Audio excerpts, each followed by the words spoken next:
Okay, and just like that, Maura, we are live here with Cutting Through the Noise. Welcome to our podcast. Really excited to have you today. Thanks, I'm excited to be here. Yeah, absolutely. And I should have mentioned that we'll do a really nice intro. So heading into this, people will have known who you are and have a great intro to this episode. But for anything I missed in the introduction, why don't you go ahead and introduce yourself to our listeners? Okay, my name is Maura Gatch. I am the Vice-Chancellor of Enrollment Management at Montana State University Northern, which is up in Havre, Montana. We are the only four-year public university in the upper half of the state, and we're pretty proud of that. I have been here at Northern starting my 6th year, and before that I have had a varied background everywhere from teaching in the K-12 area to being the Director of Sales and Marketing for a national hotel brand to coaching college athletics. So this is a great opportunity for me to take my past and kind of put it in one job. Yeah, all across the board. And has that been all across the country? Because here you are on the highland of Montana, but where did your career start? My college coaching career actually started in Nebraska at a small school called Chadron State. So I been in Nebraska, I've been in North Dakota where I coached at another college up there, and then have lived in South Dakota. I lived for a short time in Europe when I played overseas, and then have moved to Montana and have kind of made my way north and west. So very cool. Yeah. So college campuses sounds like kind of a theme in your career outside of the sales and marketing job with a major hotel chain. Yeah. I would say what is it about? Oh yeah, go ahead. I would say it's not necessarily college, it's education for me. Education. Yeah. Got it. And you found yourself now at Montana State University Northern in Havre. And you started there in student support services, is that right? No, I actually started off in admissions and then moved up I was an admissions specialist for about 4 months and then became the director of admissions. And then from there, I moved over to the director of student support services, which is a federally funded TRIO grant. Was the director of that for a short time, wrote that grant actually that we just received last year. So close to a $2 million grant for 5 years we received. And then became the executive director of enrollment management, and then a year after that became the vice chancellor and added financial aid, some tutoring, and some marketing under my wings as well when I moved up.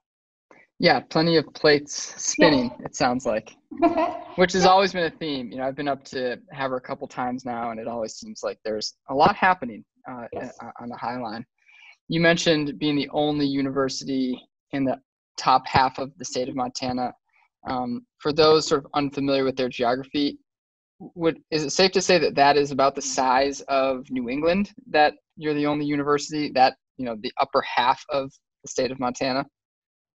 I'm not really great with geography. You could definitely tell from my past. I did not go into that field. But yes, I would definitely say probably the size of Idaho, if not even larger than that. So, yeah, a lot of land up there. Yes. A lot of land. So outside of that statistic, being up there in Havre, what are some other ways when you started in admissions that students maybe not from the High Line were coming to MSU Northern? What were some of those reasons, and what were some of the value propositions that your admissions team was communicating to folks maybe out of state that were looking at colleges in Montana?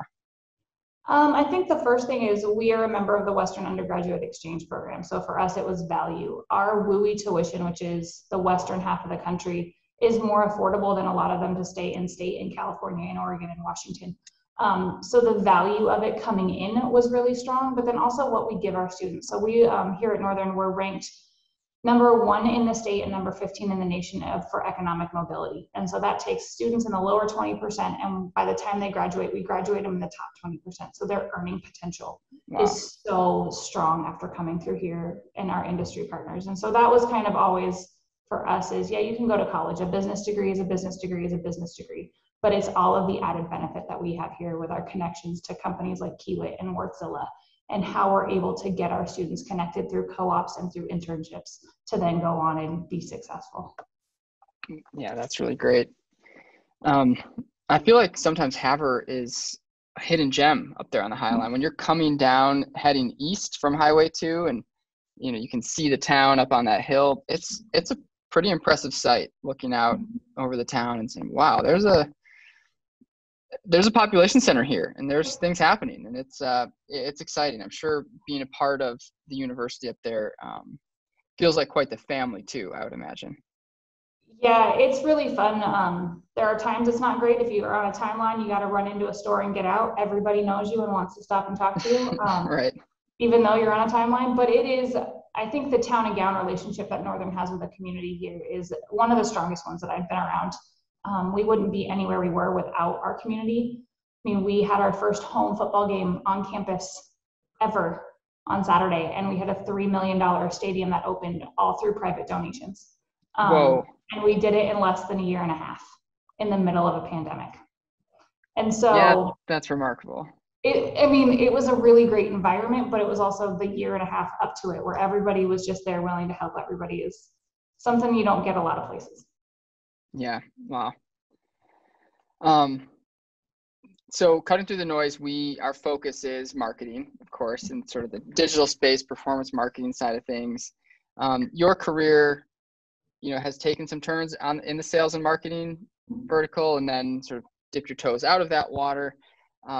Would you consider yourself now in a vice-chancellor role to be completely removed from that? Or if somebody says, oh, the vice-chancellor role doesn't involve any sales or marketing, that would be a crazy statement to make. Yeah, I'm 100% still in that world. Really? I was lucky enough about 2 years ago when I became the executive director of enrollment management to switch one of our recruiter roles to a social media and communication specialist role. So we now have a full-time person who does our social media, our email campaigns, all of the kind of the digital part of that we never had before. And they report directly to me. So it all lives still in my realm. And it's been a huge transition on this campus to really look at the value of what that one position could do and actually take someone off the road, lose that position from hitting high schools because it's that important. That was a hard shift for some people, but that's where the world is, and we couldn't have gotten where we are without it. What sort of prompted you to make that change in your staffing, to take somebody off the road and put them in that role? Seeing where kind of college admissions is going. It's not the setting a table up like we used to do in a college fair. That's not where students are. Students live on their phones. Students live in the digital world. And if we didn't kind of keep up to date with where our students are, we would be doing us a disservice. So I would say that position's a huge impact that we wouldn't get if it was just traveling to high schools. Yeah, seems like the total number of students that position can reach through social media, through some advertising online, versus how many a student could reach, like you said, standing behind a table. And there's still, there's some college fairs that you want to be present at and make those connections and talk with parents and students face to face. But definitely your point about the trends moving toward online resonate with my experience in higher ed. So that's cool to hear. So what's next in higher ed marketing and enrollment? What is the next 5 years? A lot's changed in the last 5 years. You've been at MSU Northern for 6 years, and I'm sure that there's, if you looked back on the first day versus now, the amount of things that have changed have been monumental. But do you have predictions about how students are getting their information about colleges, how they're making their college searches? What trends should higher ed professionals be thinking about? I would say email has now become the direct mail that it used to be. Email was the cutting edge probably about 7-8 years ago, where it was all of the rage and that's how you reach students. But now it's just like honestly, it's like sending direct mail. We had orientation last week, and the number of parents who we discovered they actually were giving out their email. So all of this communication that we were sending to students are going to parents. And so I would say we're swinging more into the text, into the apps. We actually launched our first app this year. Oh, wow. Yeah, and so I think we're definitely swinging more. Email and mail definitely has to happen for parents because you still have to market to that constituency, but it's not where the students are. The students live on their phone. I can't believe 2 years ago I would be saying what I'm saying. I think Snapchat, TikTok is going to play a role in marketing to students making their college choices, which as a parent terrifies me. But right. As a professional, I think that's where they're going. That's really interesting, especially because I'm sure a lot of seasoned admissions professionals aren't spending a lot of time there. But of course, where's the attention of the students? It's, probably on those platforms, like you mentioned. In terms of marketing careers, if a student right now is looking to go into a marketing profession, they're just getting out of school, or maybe they're looking for an internship, do you have any advice for those students as they're entering the world of marketing and sales, and finding themselves perhaps in a college admissions office, or maybe even not, maybe just dipping their toes into a career in marketing? Any advice for a student in those shoes? I would say always remember the phrase, what's in it for me? And that's what you have to think of when you're marketing to someone. I use this analogy a lot, especially when I taught an advertising promotion class here on campus. Is a bag of fertilizer is ugly, and it's a bag of fertilizer. So what do they sell? They sell you the outcome. They sell you the green grass, the parties you get to have in the backyard. So think of that whenever you do address the message. But I would say learn as much as you can, do as much research. There's no such thing as a dumb question. Ask questions and speak up. A lot of the best ideas I have are actually from our student workers, who kind of bring up a weird, like, hey, what's this? What's going on with that? And you're like, okay, tell me why you're asking that question. And that's when you kind of really dig into it. It's not the big meetings on campus. It's usually from the students. That's really interesting. Yeah, people should listen to that one again, because I think you're onto something when you say, when students are asking, what is this postcard all about? Like, what is the message here? In admissions teams, you might have been looking at that postcard for a decade and saying, oh yeah, this is our application postcard, but have you really evaluated that postcard in a while? So that's great. Speaking, so you taught a class. That sounds pretty cool. And what was that experience like? Insane. Yeah, that sounds insane.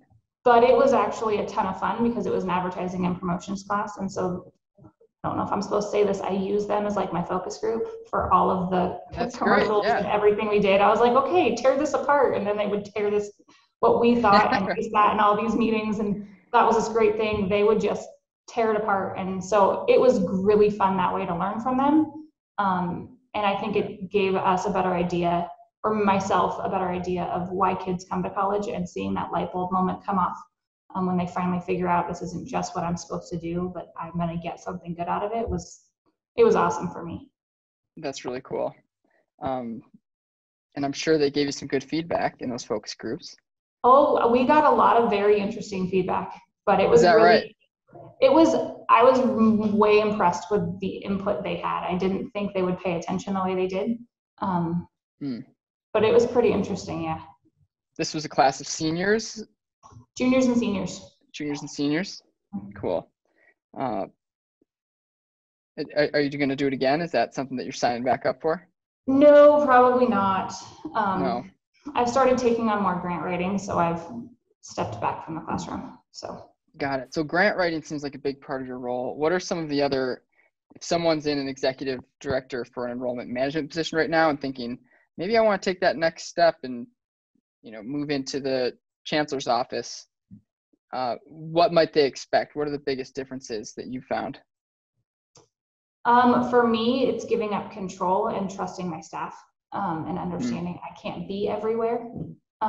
That's been the hardest thing for me. I have an amazing staff, mainly of alums now, which has really been a turning point, I think, from Northern, is hiring some of our alums back. But giving up the control, understanding time management, and just don't ever ask somebody to do something that you wouldn't do yourself. Yeah. Yeah, and how are you prioritizing those tasks? I think some of our listeners might have an endless to-do list, which I imagine your to-do list gets quite long. So how do you prioritize? How do you execute on a day-to-day? This sounds old school, but I have a planner that I break into 4 squares. I have a to-do today, to-do this week, ongoing projects, and stuff I can delegate, and I just redo it every morning. Oh, that's great.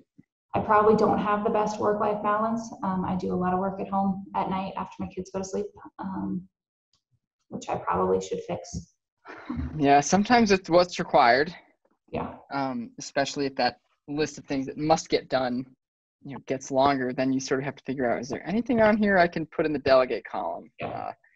Because yes, this is not, staying up till midnight is not sustainable, but maybe you don't stay up quite that late. But, I would say the best thing I learned was to hire really great people. I wouldn't be anywhere near successful without the people who I have working with me. And so that I think is the biggest thing, was when you are on all the hiring committees. I think I served on 32 in a year. Oh, wow. Yeah, really kind of do a gut check before you do that hire offer and make sure that they'll fit and that they're a part of your team. Sometimes it's better to have an empty chair than to have somebody you got to really worry about. So interesting. Do you have strategies for how to make sure that that person is a great fit? Is it, collectively you all kind of agree that they pass the first impression test, or how do you manage that? I have some questions that I usually ask, talking about why they want the job, where they see themselves in 5 years, that are pretty standard. But it's kind of like speed dating. We have them meet with about 5 minutes of everybody who works, because we're lucky enough that everybody I supervise all works together in one big room, with offices off of it. So they all kind of speed date with them. And I have some staff who've worked here for a really long time. Our director of financial aid has been here for like 35 years, and her gut I will trust till the end of time. And so they have a one-on-one meeting, and if everybody's kind of vibes with them, then we're good. But it's definitely more of a, do they have values? Are they a good person? Are they honest? And then you can teach almost everything else. Yeah. And that's really cool. Higher ed hiring, I think, can be hard, because there are a lot of check boxes that need to be checked first and then hire. But like you said, if you find the right person and there's a lot of buy-in, it can be a win for everybody. So that's great. Let me see. What haven't I asked you about that you were hoping I would ask you about in terms of the marketing and sales side of higher ed? I would say that it's not like every other area of marketing. It's marketing and investment in people's future, and which is a very different spin than when I was at the hotel chain or the casino, which was marketing fun. You want to market fun with college, but it's definitely investment for the rest of their life and their future. And so really kind of remembering that student when you talk to them, when they walk across that graduation stage, did you give them what you promised? And really keeping that in mind. Yeah. Yeah, it's easier said than done, I'm sure. Yeah. As you're working on different, you're still sending direct mail as a university in some ways, or sort of? But we're kind of to the family of, and we're definitely hitting more families with that. And we actually do a lot more direct mail to counselors and principals.